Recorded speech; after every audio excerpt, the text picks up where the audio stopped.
Mediate कराऊं? ओ भाई, India आपका इत्तेहादी है। इंडिया तो आपका इत्तेहादी था आखिरी इतलात आने तक। आप कह रहे हैं कि मैं चाइना के और तुम्हारे झगड़े के दरमियान मीडिएट कराऊं? यानी जैसे वो कश्मीर मीडिएट कराने की बात की थी ना, तो पता चला कि मीडिएट कराने आया, इस दफा जो था वो चाइना ले गया उठा के, क्योंकि वो अभी तक अपना दोस्त कहते हैं शी जिनपिंग को, ट्रंप जो है। अब मामला ये है कि वो कहते हैं, मतलब वो एक मोटी अजीब सा आदमी है ना ट्रंप भी। वो मतलब उसने ट्वीट करके तो इंडिया को और परेशानी में डाल दिया कि भाई आप तो इत्तेहादी थे, आपको तो मदद करनी थी उस मरहले पे आके। आप कह रहे हैं कि मैं बीच में मीडिएट करूं, और इंडिया की कभी पॉलिसी नहीं रही। इंडिया तो ये कश्मीर के ऊपर भी, मकबूजा कश्मीर में भी परेशान हो गया था कि थर्ड पार्टी क्यों आ गई है। अब मीडिएट करवाने के लिए चाइना के साथ वो अमेरिका जिसकी पूरी इंडो पैसिफिक स्ट्रेटेजी नाकाम हो गई है मुकम्मल तौर पे। लेकिन ऑस्ट्रेलिया, वियतनाम निकल गया हाथ से। कल भी मैंने जिक्र किया था। अच्छा, नेपाल के अंदर जो है इंडिया ने खुद, अमेरिका नहीं, इंडिया ने खुद कोशिश की है वहाँ पे कि जो हुकूमत में इस वक्त मौजूद हैं कम्युनिस्ट पार्टीज़, आपको पता है इंडिया के जो आर्मी चीफ होते हैं वहाँ के ऑनररी जनरल होते हैं। नेपाल के ऑनररी जनरल ने एक मुआहदे के तहत, तो नेपाल में चूँकि चीन नवाज हुकूमत है, इसलिए इस बात के मुकम्मल इम्कानात हैं कि वहाँ पर आने वाले दिनों में हुकूमत गिरा दी जाए, इंडिया वहाँ पर हुकूमत गिरा दे नेपाल की। ये भी हो सकता है, और ये भी हो सकता है कि नेपाल के अंदर मार्शल लॉ लग जाए आने वाले दिनों में। नेपाल के अंदर सियासी तौर पे इंडिया के लिए बहुत तकलीफ दे पाता है कि नेपाल ने उनको आंख दिखाई है। दूसरी बात यह है कि इकोनॉमिस्ट का ज़रा टाइटल हम हमेशा डिस्कस करते हैं, हफ्ते के हफ्ते डिस्कस करते हैं। ये इकोनॉमिस्ट का टाइटल दिखाइएगा ज़रा आने वाले हफ्ते का, how far will China go, China कितना दूर जाएगा, कहां तक जाएगा। एक ड्रैगन की तस्वीर लगी हुई है और ताइवान की तरफ हड़प कर रहा है, फिर हांगकांग की तरफ हड़प कर रहा है। दो तो चले गए ना उसके मुंह के अंदर।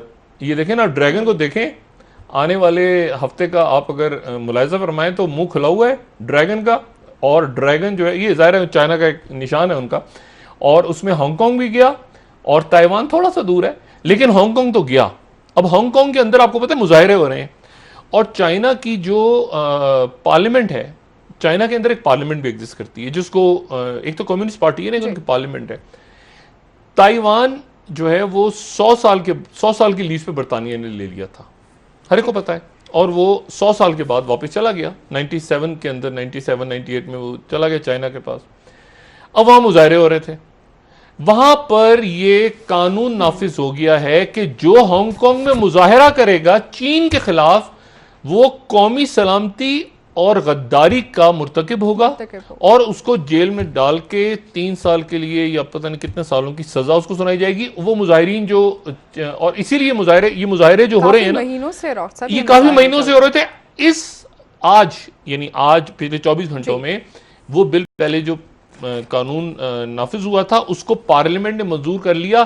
तो हांगकांग जो है, अब अमेरिका, ये चाइना कह चुका है कि ये सीआईए की, ये कोविड आने से पहले हम इस प्रोग्राम में डिस्कस कर चुके हैं कि ये चाइना ने कहा था कि ये हंगामे सीआईए करवा रही है। ठीक है, अब चाइना, अब वो अमेरिका दूर बैठा है, फंस गए कोविड में, दुनिया फंसी हुई कोविड में। चाइना ने इस मौके पे ये कानून चाइना लेकर आ गया कि जो हमारे खिलाफ मुजाहरे कर रहे थे उनको, उनके ऊपर वो गद्दारी के मुर्तकिब होंगे। ठीक है, और अमेरिका दूर से देख रहा है बैठ के, वो अपने हांगकांग की जो प्रॉक्सी थी या जो भी उनका हांगकांग का था उसकी मदद नहीं कर सकते। और एक बात और मैं सिर्फ कहूं, हांगकांग चूंकि चीन का हिस्सा बन चुका है, इसलिए अगर हांगकांग की मदद करना भी चाहेंगे तो वो फिर पूरे चीन के साथ जो ट्रेड वॉर शुरू की है उसको बंद करना पड़ेगा, क्योंकि हांगकांग चीन का हिस्सा बन चुका है 100 साल की लीज के बाद। असर ये होने जा रहा है कि इस वक्त जब हम बात कर रहे हैं तो एक सल्तनत रियासत जवाल पजीर है, और एक रियासत या सल्तनत जो है वो दोबारा सोई हुई जाग उठी है, वो ड्रैगन है। ठीक है, स्नेक और ड्रैगन। अच्छा, स्नेक खुद भी अपने अल्फाज में इस्तेमाल करते हैं उसको, मतलब वो बुरा नहीं मानते इस बात को। अच्छा, वो एक तरह से वो खौफनाक किस्म का वो कहते हैं स्नेक एंड ड्रैगन्स। अच्छा, तो ये ड्रैगन जो है ये भी एक उनका अच्छा, अब मामला ये है कि एक मुल्क जो है वो जवाल पजीर हो रहा है, एक ताकत जा रही है और दूसरी ताकत उभर रही है, और उसकी जो पहली झड़प हुई है, पहली लड़ाई हुई है वो हुई है इंडो पैसिफिक रीजन में, और इससे पहले जो हो रही थी तो वो भी यहीं हो रही थी, अफगानिस्तान में हो रही थी, ये अफगानिस्तान में लेकिन चाइना नहीं था, और तालिबान के साथ हो रही थी अमेरिका की। लेकिन इस दौरान ये हुआ कि चाइना खामोशी से 9/11 के बाद उभर के सामने आ गया। अब आप ज़रा तसव्वुर करें कि ये लद्दाख पे क्या हुआ है। अब मैं आपको बताता हूँ ना कि पाकिस्तान में ये पाकिस्तान के सियासी निज़ाम पे क्या, मैंने कहा ना ज़रा थोड़ा सा साइड पे कर देते हैं, नैब, एहतसाब, इन सारी चीज़ों को साइड। मैं आपसे कह रहा हूँ कि सिस्टम गिर रहा है, सिस्टम, जो मैं बार बार कह रहा हूँ ना कि सिस्टम गिर रहा है और गिरता हुआ नजर आएगा आपको। ये जो मौजूदा सिस्टम है पाकिस्तान के अंदर, मौजूदा आइन, कॉन्स्टिट्यूशन, जमहूरी हैं हम सारे, इसको दोबारा लिखे जाने का वक्त आ चुका है। इस सिस्टम को चाइना एक्सेप्ट नहीं करता। खुल के बात कर लेते हैं ना, इस सिस्टम को चाइना, ये सिस्टम जो बना था तो उस वक्त बना था जब 1947 में यहाँ से बरतानिया गया था जी। और बरतानिया का जो एक पार्लिमानी सिस्टम था, वाइसराय थे, और ये, और आपको पता है ना कि पाकिस्तान पहले गवर्नर जनरल हमारे कायद आज़म मोहम्मद अली जिन्ना थे, लेकिन गवर्नर जनरल किसको रिपोर्ट करते थे? पहले गवर्नर जनरल, दूसरे गवर्नर जनरल रिपोर्ट किसको करते थे? मलका बरतानिया को। ठीक है, तो बात यह है, यानी इलेक्शन तो नहीं होता था ना गवर्नर जनरल्स का। तो एक अरसा हमें लगा कि हम उसके बाद जैसे तैसे करके एक आइन बन रहा है, दूसरा आइन बन, लेकिन जो भी आइन बनता था वो ऐसे इसी तरह से बनता था कि अयूब खान जो है वो जा रहे हैं, उनका इस्तकबाल हो रहा है न्यूयॉर्क में। उसके बाद जनाब उससे पहले भी जो लियाकत अली खान साहब, ये बाकी जो लोग थे, वो भी बरतानिया, आपको फुटेज नज़र आएगी बरतानिया की, या आपको फुटेज नहीं अमेरिका की, और हम खुश होते हैं बड़ा देख के।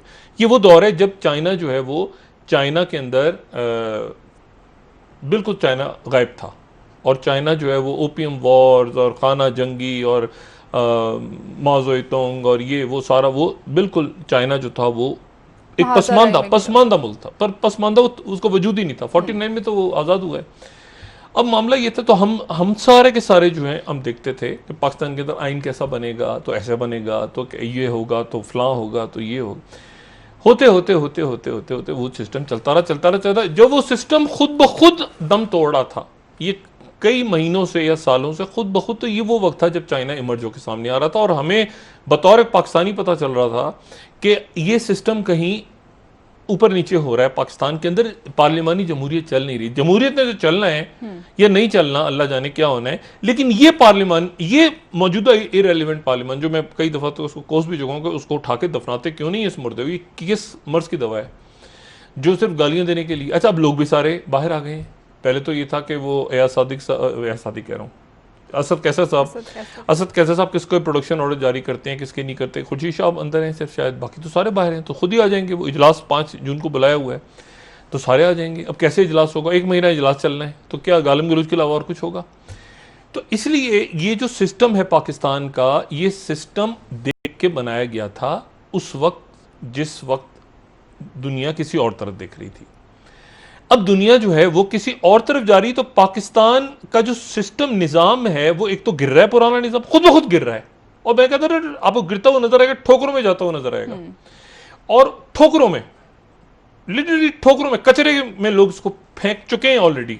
पब्लिक से आप पूछे ना, तो सिस्टम जो है, अदालत बार बार पूछ रही है ना कि कौमी पॉलिसी बनाए आप। अब कौमी पॉलिसी ठीक है ना, कौमी पॉलिसी, यानी आप ये देखें कि पार्लियामेंट का इजलास कश्मीर पे नहीं आप बैठ सकते, आप कोविड-19 पे नहीं बैठ सकते, आप जो हैं कल को खुदा ना खास्ता कोई जंग छिड़ गई तो क्या होगा? ठीक है ना, 18वीं 13वीं में अलग अलग सूबे कहेंगे उधर से हम जा रहे हैं चलते हुए, उधर से हम जा रहे हैं चलते हुए, ऐसा नहीं होता। तो बात यह है कि पाकिस्तान जब इस पोस्ट कोविड फेज से निकलेगा, तो इस दौरान एक नई सामने आपके एक दुनिया होगी, जहां पर जिस दुनिया में, अब देखें ना, कहाँ है amnesty international, human rights watch, पूरा जो तमाम का तमाम इन्होंने बंद कर दिया, तमाम का तमाम जो सिस्टम था।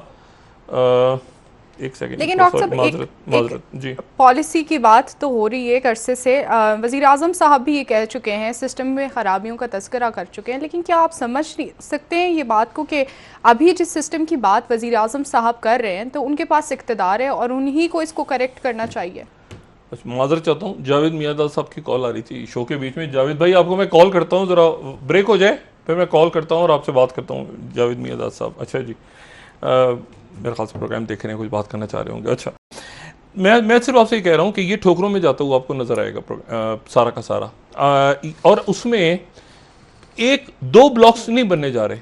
और मैं आपको एक बात बताऊँ, पाकिस्तान जैसे आपको नज़र आता है ना, ये बरतानिया जब यहाँ से गया तो बरतानिया बहुत सारे मसाइल छोड़ गया, ठीक है ना। एक यहाँ पे मैं बतौर पाकिस्तानी, ठीक है हमारे बॉर्डर्स हैं, लेकिन मैं बतौर पाकिस्तानी, ठीक है कायद आज़म मोहम्मद अली जिन्ना अल्लाह ताला उनके दर्जात बुलंद करे, वो बड़े लीडर्स थे, बड़े वो भी और नेहरू जो भी उनके दरमियान हुआ, लेकिन मज़ा नहीं आया।